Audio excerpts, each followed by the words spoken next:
बार फिर आप सभी प्रतियोगी छात्रों एवं छात्राओं का स्वागत है मेरे चैनल अवस्थी क्लासेस में। मैं आरपी अवस्थी आप सभी विद्यार्थियों को नमस्कार करता हूं। तो हम पढ़ रहे थे भारतीय इतिहास और भारतीय इतिहास में पढ़ रहे थे उत्तर वैदिक काल। पूर्व के लेक्चर में हमने उत्तर वैदिक काल में पढ़ा था मगध का उत्कर्ष और उसके अंतर्गत पढ़ा था हमने हर्यक वंश। आज हम पढ़ेंगे शिशुनाग वंश। तो मैंने पूर्व के लेक्चर में बताया था कि हर्यक वंश के अंतिम शासक नागदशक को उसके एक आमात्य शिशुनाग के द्वारा जो है अपदस्थ कर दिया गया और इस तरह से शिशुनाग वंश की स्थापना हुई। तो देखते हैं, मैंने बताया था कि शिशुनाग वंश का जो कार्यकाल रहा वो 412 ईसा पूर्व से लेकर के 345 ईसा पूर्व तक रहा। 412 बीसी से 445 बीसी तक रहा। ठीक, तो ये जो है शिशुनाग वंश का कार्यकाल है। तो इसमें जो है हम देखते हैं कि शिशुनाग ने मगध साम्राज्य में अवंती एवं वत्सराज को जीत कर मिला लिया। अवंती और वत्सराज, अवंती और वत्सराज, इनको विजित करके, इन पर विजय प्राप्त करके इसको मगध साम्राज्य में मिला लिया। किसने? शिशुनाग ने। शिशुनाग ने जो है इन दोनों स्थानों को जीत करके, अवंती राजधानी थी, और वत्सराज को जीत करके मगध साम्राज्य में मिला लिया, इसमें सम्मिलित कर लिया। और इसका विस्तार उत्तरी भारत के मालवा से लेकर के बंगाल तक हो गया।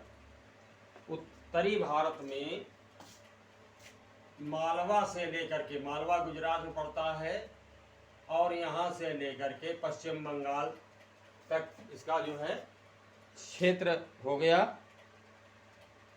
यानी बंगाल तक का क्षेत्र मगध साम्राज्य के अंतर्गत हो गया। देख रहे हैं आप। तो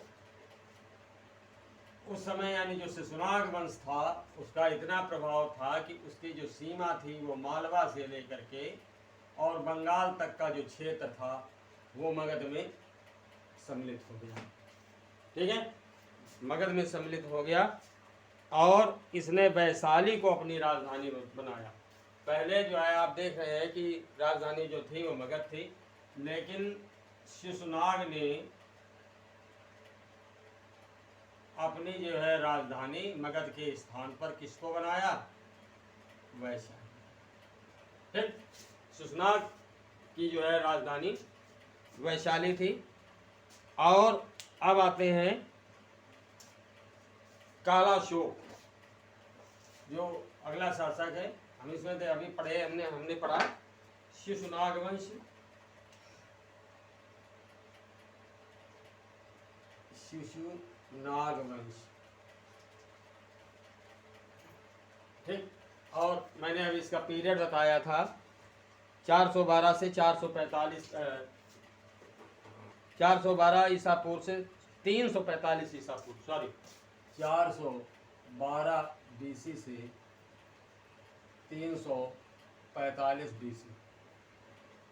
ठीक, तो इसमें जो है शिशुनाग ने राज किया और किस तरह से उसने क्या प्रगति की अभी आप पढ़ चुके हैं, मैंने बताया। अब अगले शासक को हम पढ़ते हैं, जिसका नाम है कालाशोक या काकवर्ण। अगला शासक है कालाशोक या काकवर्ण। ठीक, अगला शासक है कालाशोक या काकवर्ण, और इसका जो कार्यकाल है 394 ईसा पूर्व से 366 ईसा पूर्व। 394 बीसी से 366 BC तक। ठीक, 394 ईसा पूर्व से 366 ईसा पूर्व तक कालाशोक का शासन रहा। तो पुराण एवं दिव्यावदान में कालाशोक का नाम काकवर्ण मिलता है। ठीक,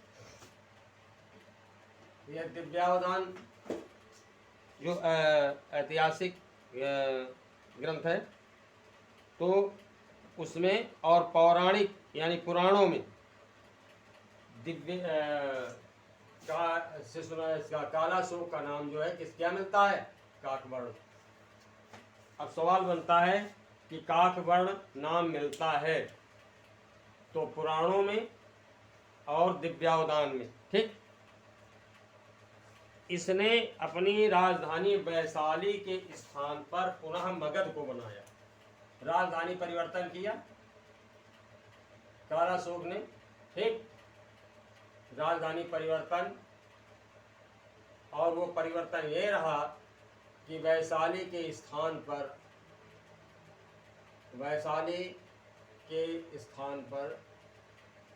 मगध को इसने अपनी राजधानी बनाया। मगध, ठीक, मगध राजधानी बनी। साथ ही साथ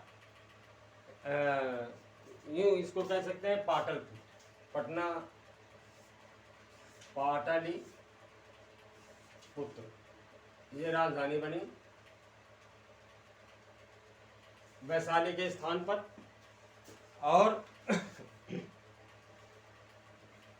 सिंहली महाकाव्यों के अनुसार बुद्ध के महापरिनिर्वाण के करीब 100 वर्षों बाद कालाशोक के शासनकाल के 10वें वर्ष वैशाली में द्वितीय बौद्ध संगीति का आयोजन हुआ। समझ रहे हैं ना? कालाशोक के समय जो है द्वितीय बौद्ध संगीति का आयोजन किया गया, और ये आयोजन जो है कहाँ पर हुआ?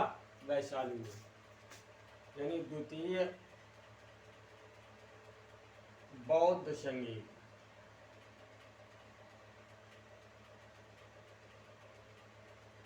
ठीक, द्वितीय बौद्ध संगीति कहाँ पर हुई? वैशाली में,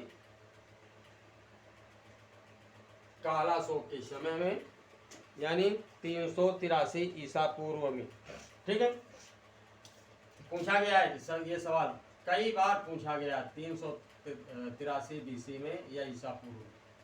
ठीक, तो स्वाभाविक है कि ये बौद्ध धर्मी थे, और बौद्ध ये इस संगीति में क्या हुआ कि बौद्ध संघ जो है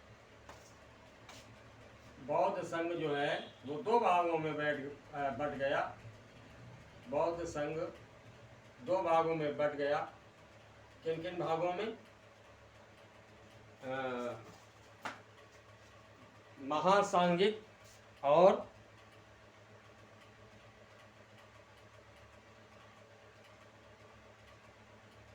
स्थाविर और महासांघिक नामक जो है दो भागों में बट गया।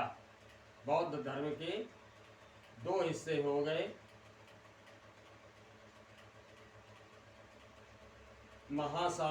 स्थाविर और महासांघिक। ठीक, महासांघिक, स्थाविर और महासांघिक नामक दो भागों में बट गया। द्वितीय बौद्ध संगीति में जो कालाशोक के समय में वैशाली में आयोजित की गई 383 ईसा पूर्व में। ठीक, दीपवंश एवं महावंश के अनुसार कालाशोक ने करीब 28 वर्ष तक शासन किया। बौद्ध ग्रंथ है दीपवंश और महावंश। दीपवंश और महावंश ये बौद्ध ग्रंथ हैं। इसमें उल्लिखित है कि कालाशोक ने 28 ईयर्स तक जो है शासन किया। 28 साल तक इसने शासन चलाया। इसका वर्णन इन दो ग्रंथों में किया गया है। और इस वंश का अंतिम राजा, इस वंश का जो अंतिम राजा था वो संभवतः नंदीवर्मन था। नंदीवर्मन कालाशोक यानी के बाद जो वंशावली चली तो शिशुनाग वंश का अंतिम शासक संभवतः नंदीवर्मन था। बात समझ में आ गई होगी। अब आगे की बात करते हैं। नंद वंश, तो आप देख रहे हैं कि मगध के उत्कर्ष में हमने सबसे पहले पढ़ा हर्यक वंश, तत्पश्चात शिशुनाग वंश, और अब पढ़ते हैं नंद वंश। मगध का एक बहुत प्रसिद्ध वंश है, प्रसिद्ध वंशावली है। ठीक, तो नंद वंश, इसका जो पीरियड है वो 344 ईसा पूर्व से 322 ईसा पूर्व तक का है। 344 ईसा पूर्व से 322 ईसा पूर्व। ठीक, 344 ईसा पूर्व से 322 ईसा पूर्व तक। अब जो है पुराणों के अनुसार इस वंश का संस्थापक महापद्मनंद एक शूद्र शासक था। पुराणों में बताया गया है कि जो इस वंश का संस्थापक था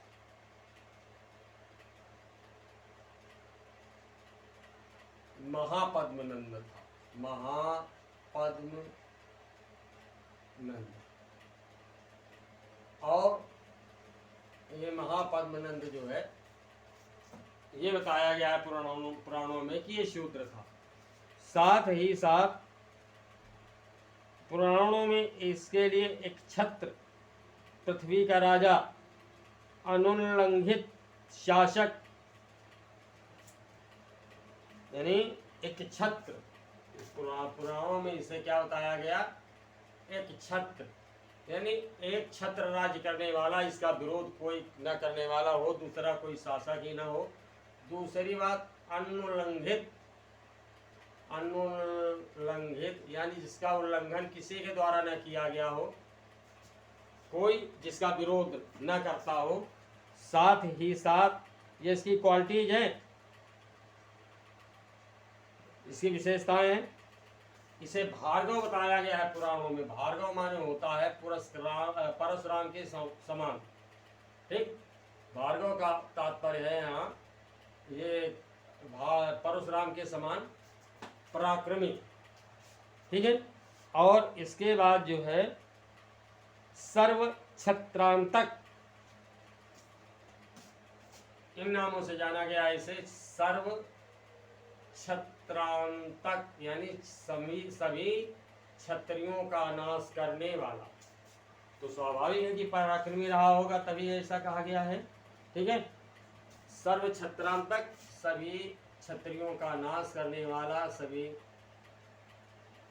क्षत्रियों को समाप्त कर देने वाला, सर्व छत्रांतक कहा गया है। और इसकी एक उपाधि है एकराट। एकराट, ये उस समय उपाधियां बन गई थी, एकराट, विराट, महाविराट, इस तरह से। तो ये जो है महापद्मनंद की उपाधियां हैं, और इनका वर्णन जो है किसमें किया गया है, पुराणों में। ये जिक्र जो है पुराणों में आया है कि नंदवंश का जो संस्थापक महापद्मनंद था वो एक छत्र था, अनुल्लंघित था, भार्गव था, सर्वछत्रांतक था और एक राट, यानी ये सारी उपाधियां इसे बताई गई हैं। स्वाभाविक है कि वो पराक्रमी रहा होगा, तभी ये बात उसके बारे में कही गई है। और इसे मैं पहले ही बता चुका हूं कि पुराणों में शूद्र बताया गया है। साथ ही साथ अब आगे बात करते हैं कि महापद्मनंद के 8 पुत्रों में अंतिम पुत्र घनानंद सिकंदर का समकालीन था। महापद्मनंद के जो है 8 पुत्र थे। ठीक, महापद्मनंद के 8 पुत्र थे, और जो अंतिम पुत्र था,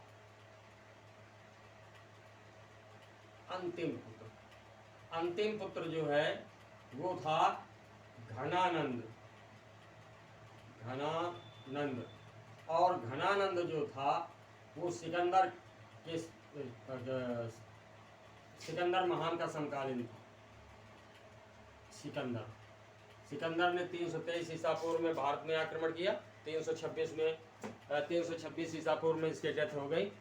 तो जो अंतिम पुत्र था घनानंद, ये सिकंदर का समकालीन था, और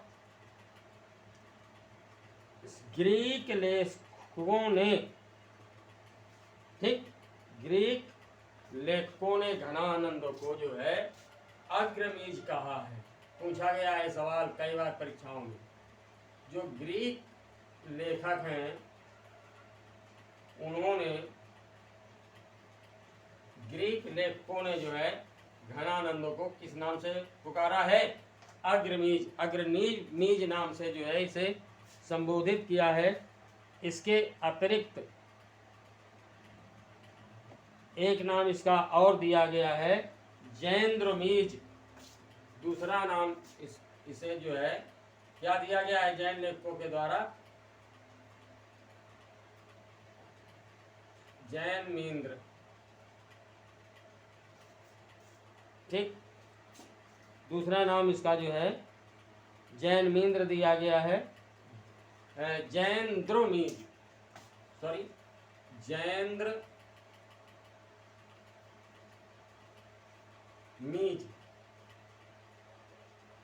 जैंद्रमीज, ये नाम दिया गया है ग्रीक लेखकों के द्वारा घनानंद का। समझ आई बात?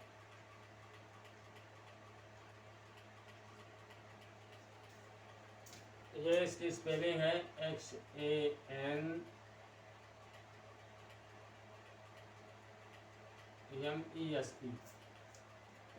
जैंद्रमीज। ठीक है,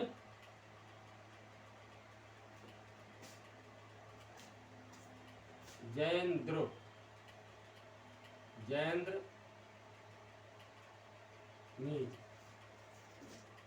ये दूसरा नाम दिया गया है ग्रीक लेखकों के द्वारा घनानंद का। पहला नाम अग्रमीज और दूसरा जैंद्रमीज। तो मैं बता चुका हूँ कि ये सिकंदर का समकालीन था। और साथ ही साथ एक बात उभर कर के ये आती है कि इसके शासन काल में ही सिकंदर ने जो है आक्रमण किया। कहाँ पर? भारत के पश्चिमी तट पर। घनानंद का विनाश जो है चंद्रगुप्त मौर्य ने किया। तो घनानंद की जो है, घनानंद को चंद्रगुप्त मौर्य ने समाप्त कर दिया। ठीक, इसके द्वारा जो है घनानंद की हत्या करके और मौर्य वंश की स्थापना की गई। तो आप देख रहे हैं कि उस समय जो है सत्ता का जो केंद्र था वो पाटलिपुत्र या मगध था। ठीक, तो मगध इस समय जो है टॉप पर रहा, चरम सीमा पर रहा। पूरे भारत में इसका प्रभाव रहा है। तो उस समय ये कि ये सेंटर पे होने के नाते, यानी सत्ता का केंद्र होने के नाते जो है शीर्ष पर रहा। अब जो है इसके बाद जो है नेक्स्ट टॉपिक जो है जैन धर्म हम कल पढ़ेंगे अगले लेक्चर में। तो उम्मीद करता हूँ अच्छे से समझ में आ गया होगा। अगर कहीं कोई प्रॉब्लम है तो प्लीज़ कमेंट करके पूछिए या मेरी ईमेल आईडी पर पूछिए, मैं उत्तर दूंगा। नए छात्रों से पुनः अनुरोध करता हूं कि मेरे चैनल अवस्थित क्लासेस को सब्सक्राइब करें, इसे लाइक करें और शेयर करें। तो नेक्स्ट लेक्चर में फिर मेरी आपसे मुलाकात होगी। तब तक के लिए नमस्कार।